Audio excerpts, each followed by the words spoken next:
Hi everybody and welcome to Chapter 10. In Chapter 10 we are going to focus on substance-related addictive and impulse control disorders. So I want to define those two categories first. So substance-related and addictive disorders are problems that are associated with the use and abuse of both legal and illegal drugs. It could be alcohol, it could be a street drug, or it could be caffeine, that are used to alter the way people think, feel, and behave. Often causes noteworthy damage to a person's life in terms of maintaining responsibility, relationships, etc., and not to mention health, physical health problems.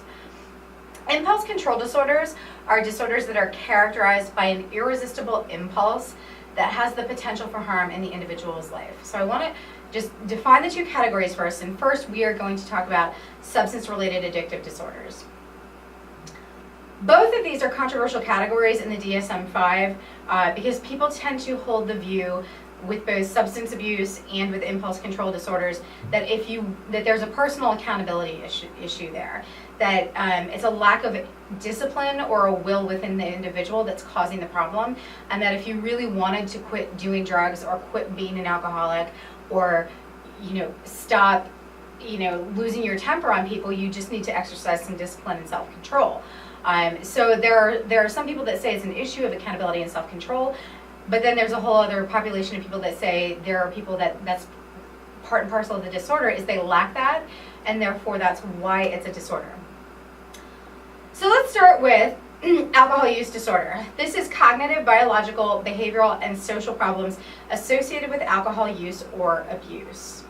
I'm going to give you all this terminology because it allows us to understand and make the distinction between use versus abuse versus addiction. Okay, so let's start with psychoactive substances. Just a quick definition. These are substances that alter mood or behavior. Does not have to be a street drug. When we talk about drugs, people still have this very organized perception of drugs as the stuff that's sold on the street. But the stuff that's sold in the pharmacy is also drugs, and it also affects mood and behavior. So keep in mind that we're talking about all of these, not just street drugs, right? People can get addicted to prescription medications very easily. There are prescription medications that alter mood and behavior, so we're talking about all of the above. Some of these things are neither. They're legal drugs, so caffeine, nicotine, alcohol, etc. Substance use is the ingestion of psychoactive substances in moderate amounts that does not result in impairment or dysfunction in behavior, social life, or any sort of problem. So substance use is recreational use. It's use within a moderate amount that is controllable, that doesn't have a negative impact. And this can encompass whether it's street drugs or legal drugs or prescription drugs or alcohol or, tobacco, etc.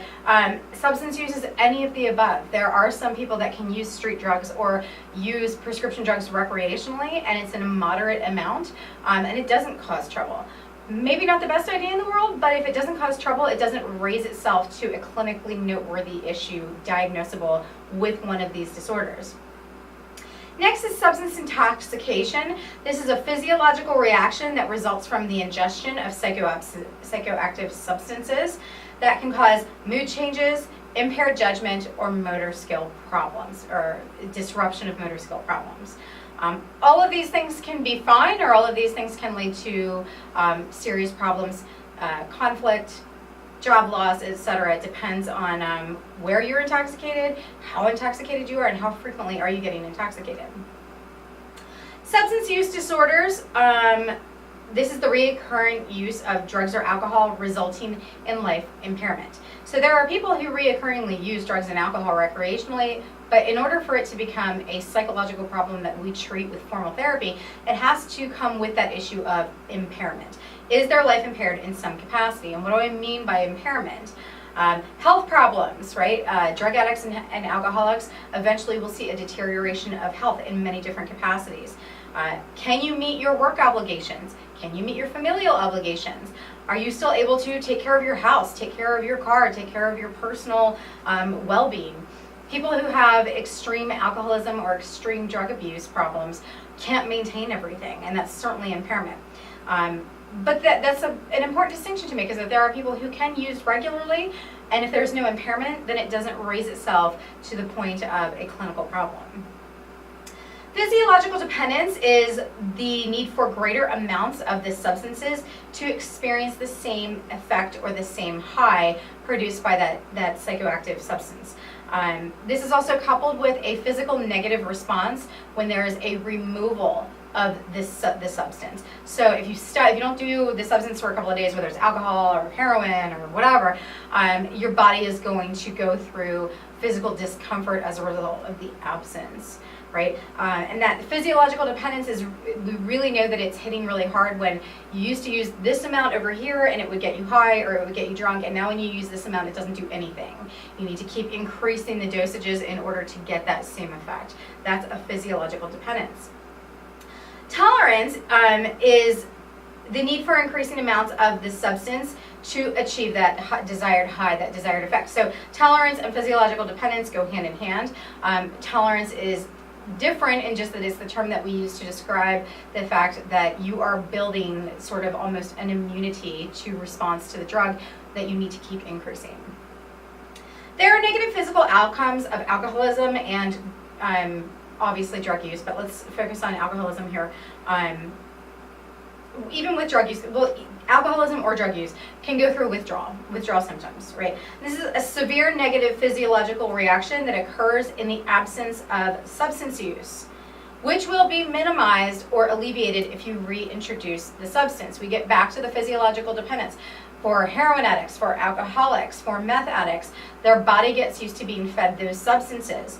If you stop feeding the body those substances, you will go through withdrawal, which can be any number of really highly unpleasant symptoms. You can go through seizures, you can go through the shakes, you can, vomit excessively. All withdrawals are incredibly discomforting, incredibly painful. There's also withdrawal delirium, which is hallucinations and severe body tremors that occur specifically with alcohol withdrawal and discontinued alcohol use. Alcohol is interesting in terms of minimizing and stopping the use for somebody who is an alcoholic. You can go cold turkey, albeit it's miserable and very difficult. You can go cold turkey off of opiates.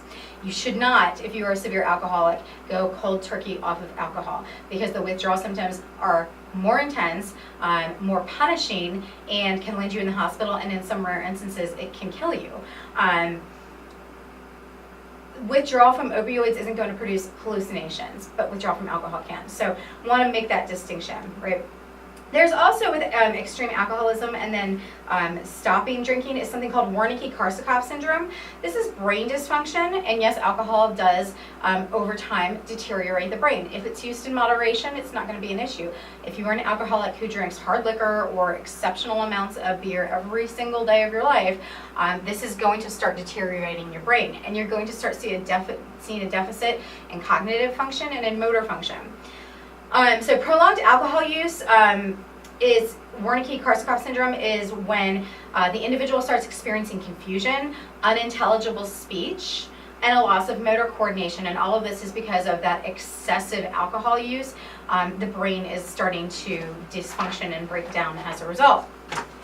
Dementia can also result from excessive alcohol abuse. This is essentially the brain being poisoned, if you will, by long-term use of alcohol. The brain begins to deteriorate. It causes cognitive impairment, physical dysfunction, memory issues, etc. The next category that I'm going to talk about, I'm just going to do sort of like an umbrella explanation of. For every single category of drugs, there is a use disorder. Okay, and basically the way you define it is simply that somebody uses that specific drug to the point of addiction or abuse. So there are other categories of drug disorders such as amphetamine use disorder, cocaine use disorder, tobacco use disorder, opioid related use disorder. You name the drug, there is a category for use disorder if it is being addictively abused. I'm not going to go through and define each one because I'm not going to test you on what are the effects of opioids, what are the effects of, hallucinogenics. I'd like you to be familiar with them, read through them, but that's kind of information for another class, not here. There are also other specific, distinct categories of drug use and drug disorders. One is the use of inhalants, which is kind of its own unique category. This is where somebody is inhaling fumes from any number of chemicals or items that cause noxious fumes like paint or paint thinner, gasoline, markers, etc. Really interesting side note, when I was a little girl in art, they used to flavor the smell of the markers so that it would smell like blueberries, like the blue one would smell like blueberries, the purple one would smell like grapes, the red would smell like strawberries. And so it was supposed to be fun, and the kids were supposed to be like, wow, these markers smell amazing. And what they didn't realize is they were actually provoking inhalant use, right? It's not good for the brain. You are replacing oxygen with those chemicals. Obviously, they don't make those markers anymore, but it just sort of an interesting thing that used to be something specifically for children. Inhalants can be very dangerous. The high is often similar to an alcohol intoxication, and in some cases can result in a very sudden death because there's simply not enough oxygen making its way to the brain. Anabolic steroids are another category of drugs, and this is sort of interesting and it's very unique because people don't take anabolic steroids to get high or to feel euphoric in any capacity. However, it is a drug that can be abused.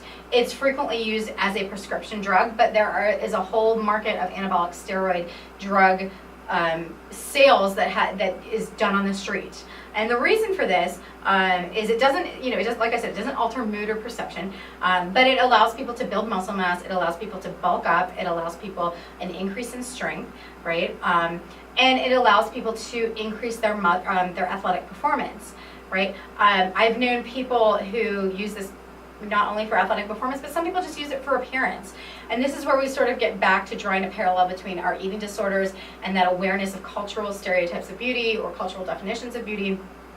Interestingly enough, this is something that tends to hit men more than women. It's usually women who have that social pressure and that social weight of the perfect body, but there's a lot of men who are not athletes, who do not do anything physical for a living, but they do spend a lot of time weightlifting and they want to maximize their muscle mass and have that very cut sort of Dorito, like the broad shoulders to the narrow waist muscular look.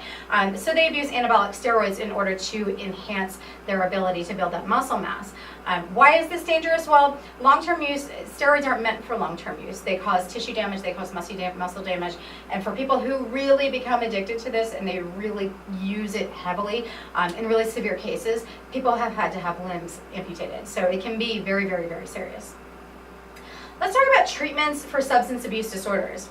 The first is biological treatments. This is trying to prevent the body's high response, right? That response that you're chasing by introducing the psychoactive substances, whether it's the feeling of being buzzed or being drunk or being high and euphoric on drugs. Biological treatments try to destroy that or take that element out of it so that if you use, great, you're going to use, but you're not going to get any sort of buzz or high off of anything. The high and the experience of euphoria is what's so reinforcing to drug use. You feel good, you feel, you enjoy the feeling of being in an altered state of perception. You enjoy the feeling of euphoria that comes with it, so it provokes you to take more. But if you take away that reinforcer, if you take away that prize of the high, then there's really no point in taking the drug, and it stops positively reinforcing the drug. Often the way we treat this, biologically speaking, is there are pills that people can take at the beginning of the day so that if you get the urge to drink later in the day or if you get the urge to shoot up later in the day, you can go ahead and do it, but nothing's going to happen. You're not going to get that high that you're chasing. The problem with this is a lack of participation on the part of the people with addiction problems. They know very well that this pill is going to take away my high, it's going to take away my intoxication. I'd rather have it, so I'm just not going to take the pill. So if we're treating people that simply won't adhere to the treatment schedule because it's all on their own volition, it's all on their own responsibility, we don't tend to see an awful lot of success with this. Right? Another biological treatment is to try and replace the addiction substance with another substance that doesn't have either addictive properties, or maybe it has addictive properties but it doesn't cause impairment. I think a great example of this is Alice Cooper. He's a 70s rocker, and he was an extreme alcoholic, and one day he decided he needed to stop drinking, and but he has this incredible addictive personality that he didn't know how to not be an addict. So what he did was he put the alcohol down and he replaced it with something else. And what he replaced it with is golf. And he's very much addicted to golf, but that doesn't impair his life in the way that alcohol did.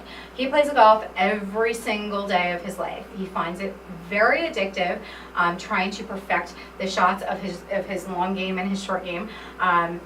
But it's interesting, he took one addiction and replaced it for another, and the one that he chose doesn't cause the problem with the relationships, the bad behavior, the bad decision making, the stumbling, etc. So he found something else to replace it with, and he gets his addictive personality out on golf rather than on alcoholism. There's something called agonist substitution, and this is when we substitute a safe drug that has a similar chemical composition to one that the person is addicted to. So the best example of this would be methadone treatment for people who are addicted to opioids. There are people who get addicted to opioids, and like we talked about the tolerance and the dependence, they get to the point where I have to use, but I don't get high. But if I don't get high, I'm going to go into withdrawal. Or excuse me, if I don't use high or not, I'm going to go into withdrawal. So what they do is they use every day, they don't get the high anymore, but they're at a point where withdrawal is so severe and it's so painful that they just don't know how to stop. They can't survive. They don't want to survive the withdrawal, right? They don't want to survive the withdrawal. So they say at the same time, I don't want to keep staying on opioids for the rest of their life, or heroin, street heroin. And that's where methadone comes in. Methadone is an opioid. It is chemically very similar to heroin and so forth. It does not provide them with euphoria. It does not provide them with the high, but it does keep them from getting what we call dope sick, which is essentially really severe withdrawal. And there are people that stay on methadone for the rest of their lives. They will go to the methadone clinic every day, get their methadone to avoid going into withdrawal. There's no high, there's no impairment. It allows them to get back on a functional life because there's a lack of euphoria. And the entire point of it is to avoid the withdrawal while still maintaining a functional living circumstance. So methadone would be an agonist substitution. There's also antagonist drugs. So this is adding a drug in addiction to substance abuse to negate the impact of the substance abuse drug. So for example, naltrexone removes the ability for heroin to cause a high. If you throw that in there and you're still taking heroin, there's no high, eventually what's the point of taking the heroin, right? And that's supposed to undermine your desire to do so. And the positive reinforcement of the drug's benefits. It is not a complete fix, but it can help manage cravings.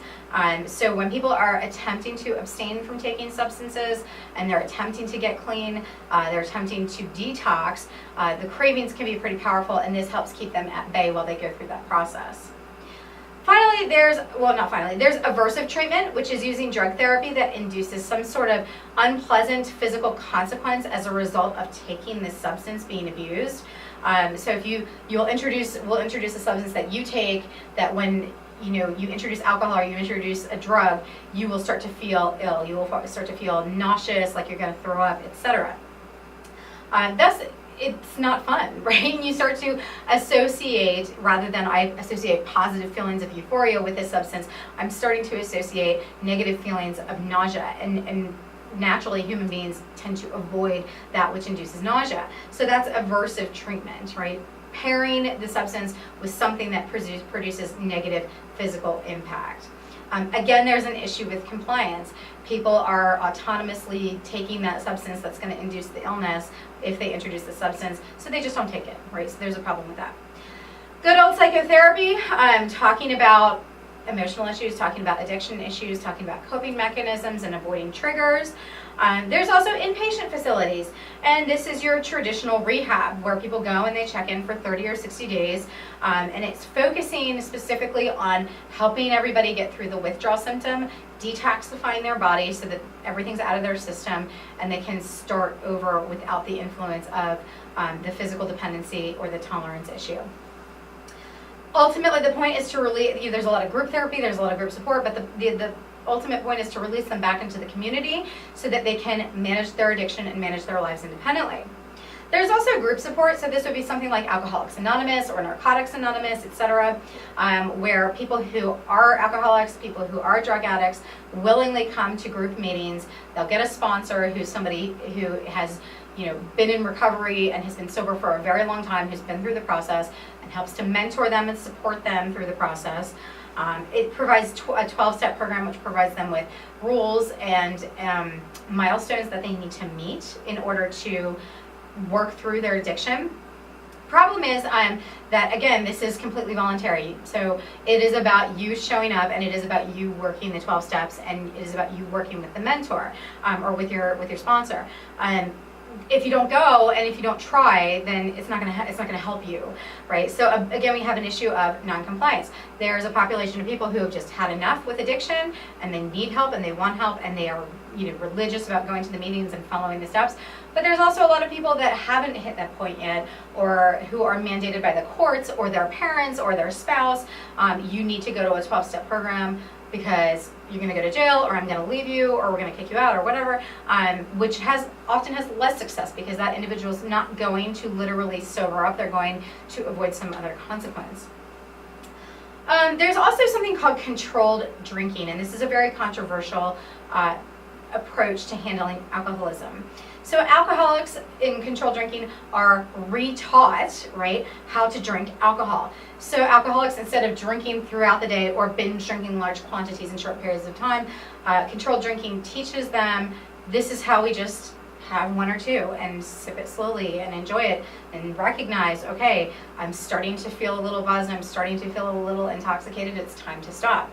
The reason it's so controversial is because we tend to treat drug and alcohol addiction with sobriety, and the idea of treating an alcohol addiction with alcohol, introducing the substance that is the trigger for the problem, is antithetical to what we've always traditionally done. So it's a little controversial, and it's not widely used.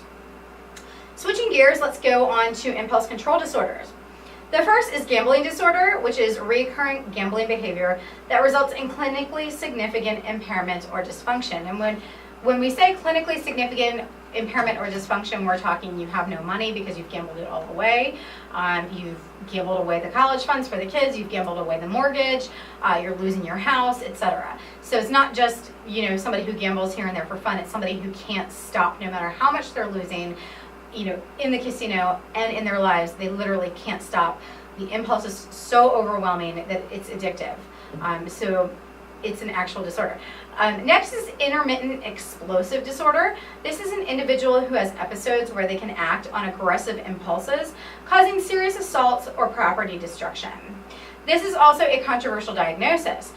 The idea here being that putting this intermittent explosive disorder into the DSM formally categorizes this as a mental illness. And basically what it's saying is people with really, really bad tempers, lack of impulse control, that have freakouts and cause damage, they're not culpable to some extent because they have a mental illness.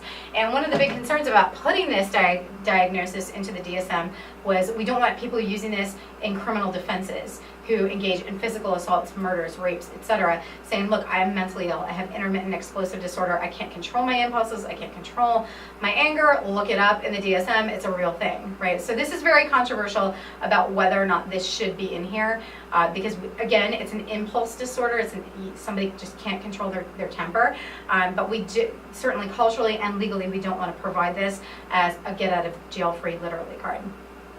Next is kleptomania. This is a recurring, intense impulse to steal unneeded items, often of little to no monetary value. What happens among kleptomaniacs is there's a sense of tension that builds prior to stealing, and they get this sort of anxiety, and the only thing that's going to quell that tension or anxiety is stealing. So it builds, until they get to a point where I can't stand the tension anymore, I have to steal something. It's usually the most ridiculous, asinine things you've ever seen. Like I said, little to no value, bizarre, why would you steal that? Why would you run the risk of getting arrested for taking that? Something as ridiculous as I don't know, a pack of gum or a hand fan or something just completely off the wall. But it's that building up of the tension and the stealing, the action, the repetitive lack of impulse control that allows them to steal helps come down. So there's a crescendo, they climax when they steal something, and then they can relax once they steal something.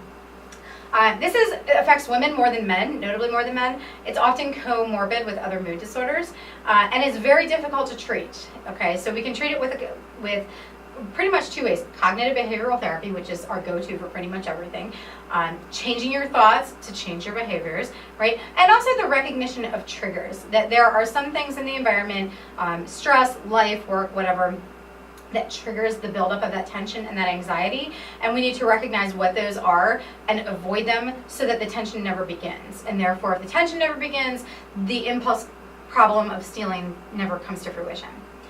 Finally, there's pyromania. This is an impulse control disorder characterized by an overwhelming urge to cause fires. This is very similar to kleptomania in the way that it functions. Again, there is the buildup of anxiety and tension, and that anxiety and tension pushes the person towards set a fire, I want to set a fire, I can't not set this fire. If I set this fire, I'll feel so much better. They set the fire, the tension and the anxiety is relieved, and they come back down, right? So it's very, very similar in the way that it functions.